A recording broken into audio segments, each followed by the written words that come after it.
There are grants. There were grants for this pier.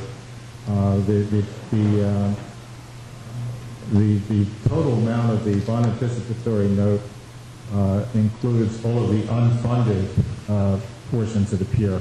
In other words, the grants have been subtracted. Although they haven't been collected yet, they have been subtracted from the financing. We're not going to finance, that's not legal anyway, to finance something that's already been funded by a grant. So there were some grants. They haven't been collected yet, but they are in the process of being collected.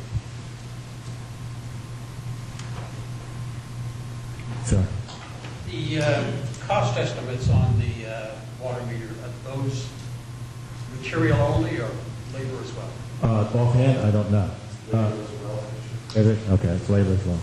That's the whole package of installing everything, Yes. product and labor. As I understand it now, yes. The labor, is that done by city workers or outside workers? Is it outside vendors? Outside Yeah, vendors. thank you.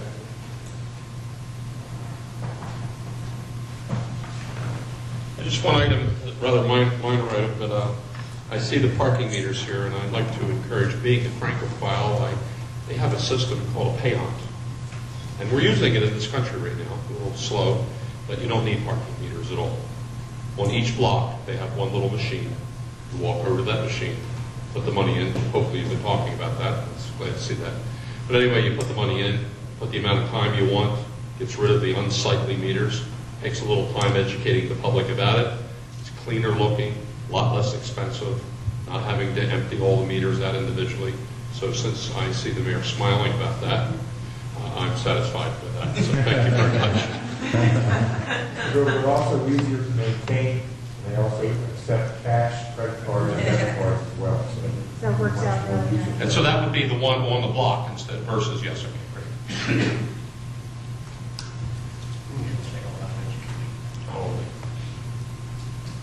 Anybody else that wants to talk about Is the bond anticipatory already included in the budget that you're It's a separate. It's a separate thing. Well, the only impact on the budget is that it restores the current fund, so that, in other words, we've already taken money out of the budget for financial operations of municipal departments, and we're putting it back. And other than that, it's a separate instrument.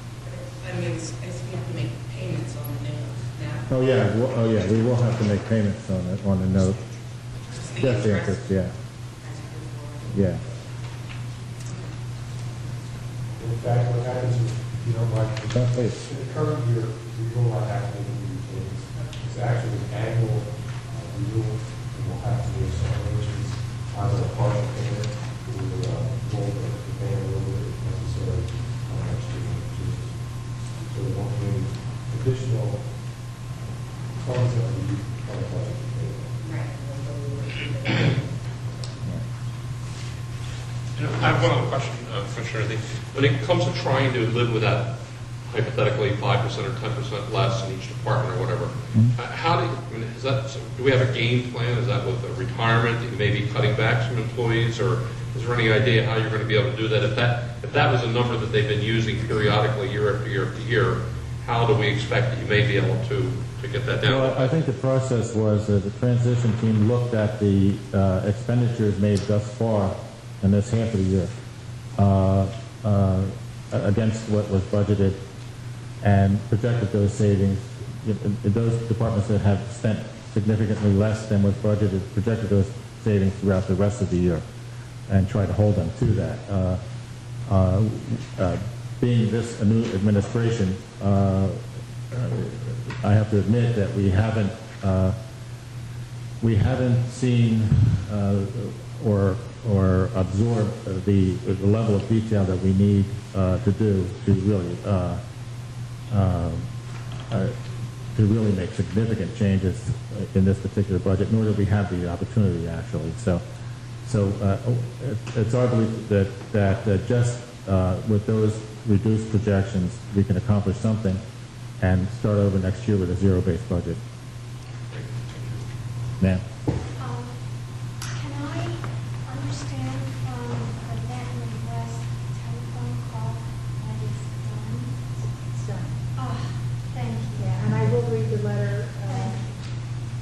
sent to us saying that it's illegal. And nothing would happen there unless they contacted us. Yeah. And that was from the resolution and all that we sent to them. Yes. Does that mean that they will not do the dredging, or they just won't be using Better West?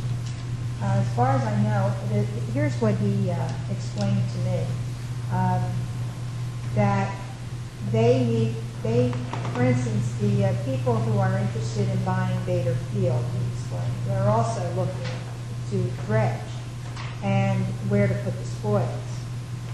So that there really isn't a place. And I had suggested Shell Island, and at the time didn't realize that was owned by Vent. But I suggested to him Great Island for Bader Field. And he said, well, the problem with both of those places were getting there. Ventnor West was the ideal place because the trucks could bring it in there and bring it out, and, it'd be very easy. And so when it was offered to them, of course, they jumped on it. So I don't know, I don't know what they're going to do about the dredging. They're just waiting to see what they're going to do with the spoils, and we'll have to wait and see. Now I told you he did email me again today and told me to call him at any time, and that he would certainly take my call or get back in touch with me as soon as possible on anything. I just needed to do that. I thought that was very nice that after he sent the letter and spoke for quite a while on the phone, and then to email me today with the same message that, but as far as we're concerned, there will be no spoils in Ventnor on anything that we own at this juncture.